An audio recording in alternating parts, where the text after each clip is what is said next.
Ladies and gentlemen, boys and girls, worshippers of all ages, welcome to YouTube. My name is SeaRaptor, and today we're bringing you a first look at the Tier 9 tech tree Italian battleship. This is Lepanto. Now, Lepanto moves on up the tree from Vittorio, Veneto, which we've looked at last month. She's now in the client for super testing, so we can show you the ship. But of course, you know the drill by now. I can't show you gameplay. I can't play the ship on stream. But we can look at it in port, look at the armor model, look at whatever we want to look at. And so that's what we're going to do today. What we typically do, we start at the top of the list here, we kind of work our way down, so let's talk about survivability here, looking at Lepanto. 75,900 hit points. Not too shabby. Not amazing for the tier. Like, it's certainly not anything to write home about. You know, we're not talking about Musashi here, right? We don't have 97,000 hit points to throw around. But 75,900 is pretty well right smack in the middle of the pack. Most tier 9 battleships have around 75,000 HP, or some number close to that, right? There are a few on the low end, right, that are in the high 60s, and there are a few that are on the high end in the low to mid 80s. But in general, this is kind of right where you'd expect to find this ship. 47% torpedo protection. This is noteworthy because this is a huge number, right? The only other tier 9 ship that even comes close to this is, you guessed it, Musashi, 55%, right? Because the Yamatos, those ships had amazing torpedo protection. But here, finally, at last, we seem to have found an Italian battleship kind of with the vaunted torpedo protection that so many of these ships were supposed to have been known for, right? We saw 38% at Tier 8 in Veneto, and we saw 42% back at Tier 7 with Caracciolo, but here we've hit the high water mark, 47% on Lepanto here at Tier 9. Pretty sexy. Armor layout. Let's talk about this. So this ship's armor scheme is very similar to Veneto down at Tier 8, right? You've got the 70mm kind of casemate, this nice sturdy deck armor, 55 mils here through the middle, which means she's going to shrug off the majority of heavy cruiser HE, and I think overwhelming like all of the light cruiser HE and destroyer HE that's going to land on this portion of her deck. She does have 32mm extremities here on the foredeck and the bow. She does have this strake that goes all the way to the bow, 60mm here as it thickens up a bit, 80mm as we go back to her main belt, which is 350mm. So there's a lot to like about the external armor scheme, and let me tell you, when you start peeling away the layers, this only gets better. You're going to see this again as we go look at her Tier 9 premium counterpart Marco Polo later, but check this out. Actually, let me finish taking off the torpedo protection. This is Lepanto's Citadel. I mean, where the hell is it, right? It's incredibly low in the water. It's got a bit of a turtleback here. This is a very steep angled turtleback, right, to put it lightly, in the sense of at long range, shells will probably be able to plunge through this, but at medium to short ranges, the closer in you get, this is going to auto bounce a lot of things just because they're going to come in at such a steep angle. I don't know that they're going to be able to bite. It's going to depend on the shell and the exact angle and the quirks of that particular engagement, right? But the Citadel is, I won't say it's fully submerged, but it's pretty damn low. And then you've got this bit of a turtleback. And then, of course, when you put the torpedo protection back up, you can see here below the waterline, we've got these big torpedo bulges, and the Citadel itself is well inside the hull of the ship. So, yeah, there's a lot to like about her armor scheme when you add it all up, right? Between the bow strake, the nice sturdy belt, and then that crazy Citadel. This, on paper, looks like a very nicely survivable battleship to go along with what is, in theory, basically a more or less average health pool. Looking over maneuverability and concealment, 29.5 knot top speed, not amazing for Tier 9. Not awful, right? But, I mean, you know, you're kind of right in the middle of the pack. There's a lot of 28, 29 knot battleships in this tier, and Lepanto joins them. This is not a Missouri or an Iowa-class battleship with the 33, or a Georgia, right? That 33 knot top speed is best in tier.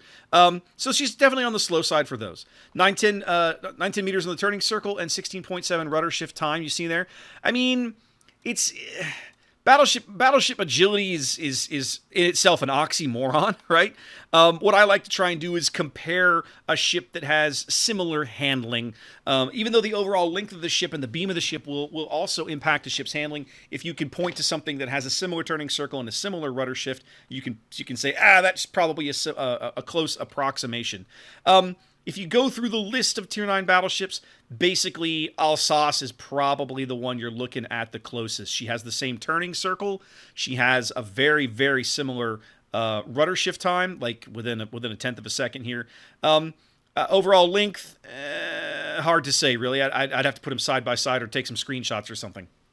But the Italian ships in general tend to handle fairly well. See also Roma.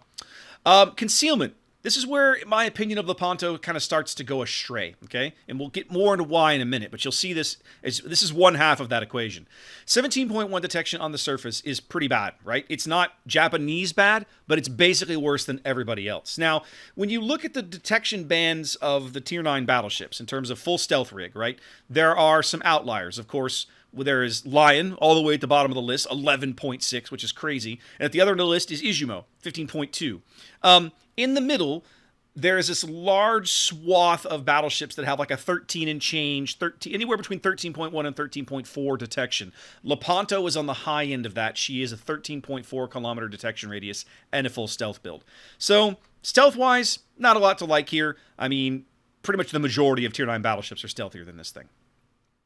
12.8 detection by air. I mean, nothing special, right? Like, that's again, pretty standard, okay?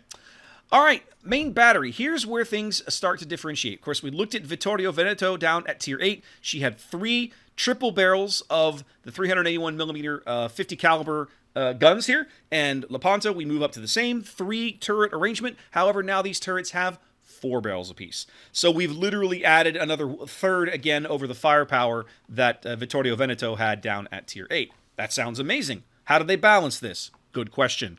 First thing they did was they increased her reload speed. You see there, Lepanto has 35-second reload speed, and if memory serves, I'm going to check this real fast. Wasn't Veneto 30 or 32? Veneto was 30 seconds. Yeah, okay, so you've got, again, you're adding a third more firepower, but it reloads about 20% slower, right? Almost 20% slower. Her range is definitely a balancing factor. Look at that, 18.1 kilometers. That's actually the same range that Vittorio Veneto and Roma both have at Tier 8. And now you're in Tier 9, fellas, right? And your stealth is garbage. And I kind of hit Veneto about this as well. If you go watch the Veneto video, you'll see me kind of harp on this a little bit, right?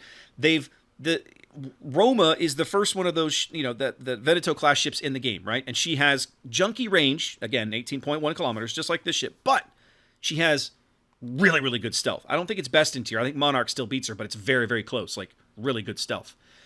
Here, we see same garbage range, right? But now we don't have that stealth, right? The stealth of this ship is 13 and a half, basically.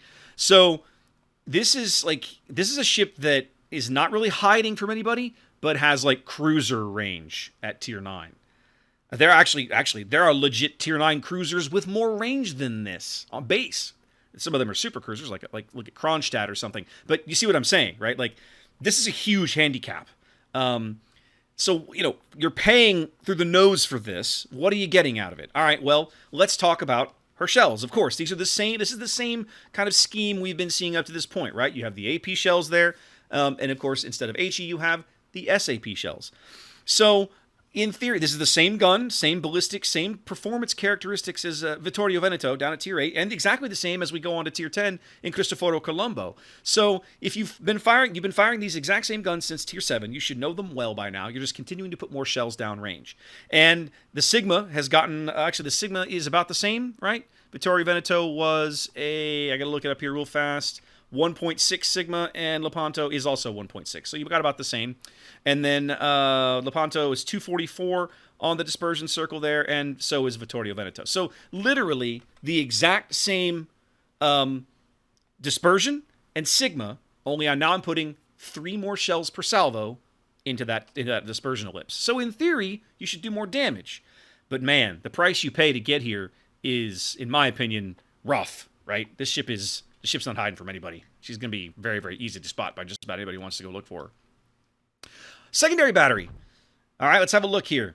Starting off with the 90 millimeters. These are, of course, the dual-purpose guns that also form part of her anti-aircraft armament. You see their 5-kilometer radius on the surface. Yes, I'm going to mock them once again, just like I did for Cristoforo Colombo, just like you'll hear me do for Marco Polo later on, because these guns have more range firing at surface targets than they do at aircraft. Why?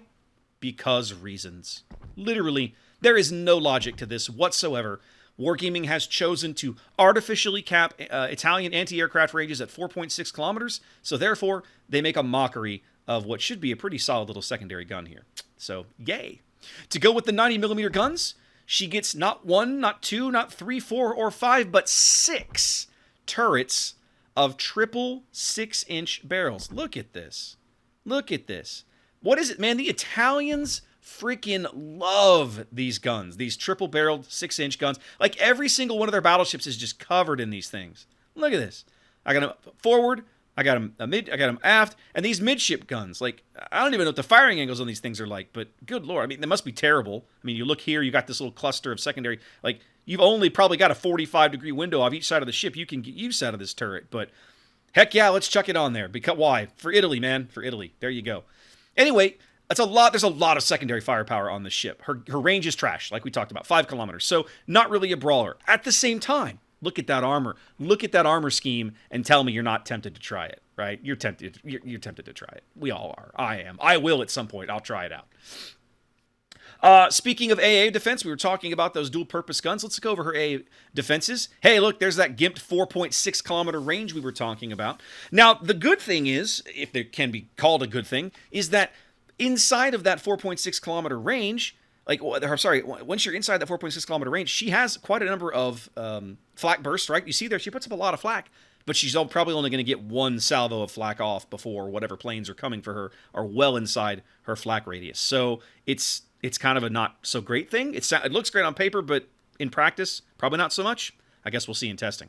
Her continuous auras are actually pretty good. That middle ring is filthy. 406 DPS there for a middle ring is almost American battleship good. And it's all in the back of these quadruple 37mm Beretta mounts. She's got these kind of all along down the deck here, and then she mixes and matches in some of these 37mm dual mounts kind of on top of her turrets and everything else. Her short-range aura is not anything to write home about, but I have to show you the gun. Look at these things. Look at this gun. This is a stinking viewer. Here, show me this one. There we go. This is a 6-barreled 20mm gun. Look at this thing. That is wicked looking. Ugh. I wouldn't want to see that shooting at me if I was diving at this thing in a dive bomber. Whew. Anyway. So yeah, AA, probably not her strong suit. Sufficient, like you could say for most of the Italian battleships. Is it sufficient for self-defense? I mean, the carrier's going to lose some planes if he comes to dive bomb you. If he comes to rocket or torpedo bomb you, he's going to lose a lot less, basically, because he can launch those weapons from farther away. That's basically what it boils down to. Let's have a quick look at consumables. Shouldn't be any surprises here. You have the standard damage control party. Nothing surprising there. A typical Tier 9 battleship hull. Nothing fancy. Just like we saw down at Tier 8, Vittorio Veneto is the first ship that gets in the line that gets access to the exhaust smoke generator. We carry that up here with Lepanto as well, so she gets access to that here. And then last slot, you do have aircraft facilities. You get to choose between standard spotter or standard fighter. You've got 3 charges there, 3 fighters in each charge. Honestly, I mean, it's a no-brainer, but I'll say it anyway. You're going to want the spotting aircraft with this garbage range. So best of luck, right? That's just going to further compound her anti-aircraft woes, let's say. Now, one thing to remember, of course, is being a Tier 9, this is now the first tier that I get access to the fancy stuff in Upgrade Slot 6, so I could actually permanently buff her range. This is one way that I could continually start to mess with this, or main battery mod if I wanted to, maybe play a little more brawler, right? Faster reload, more pew-pews, but a little less range to work with. So yeah, guys, there's Lepanto. I don't know. I feel I'm a very mixed opinion of this ship, right? You guys have heard me say it before here on the channel. I love Roma. I love that stealthy battleship kind of play style, even if she does have kind of short range. But as we get to the tech tree in these tiers, the 8, 9, and 10, we're seeing some very different design choices by Wargaming with these high detection values coupled with this incredibly low main battery range. So I don't know. I hope her armor scheme is sturdy enough to carry her through, given that she's going to end up getting shot at a whole lot. And I hope that the firepower she brings with those 15-inch SAP shells is worth it. That's all I can say. We'll have to see how she tests out. Anyway, guys, that's our first look at Lepanto. Hope you enjoyed that. Wash your hands, be safe, and I'll catch you next time.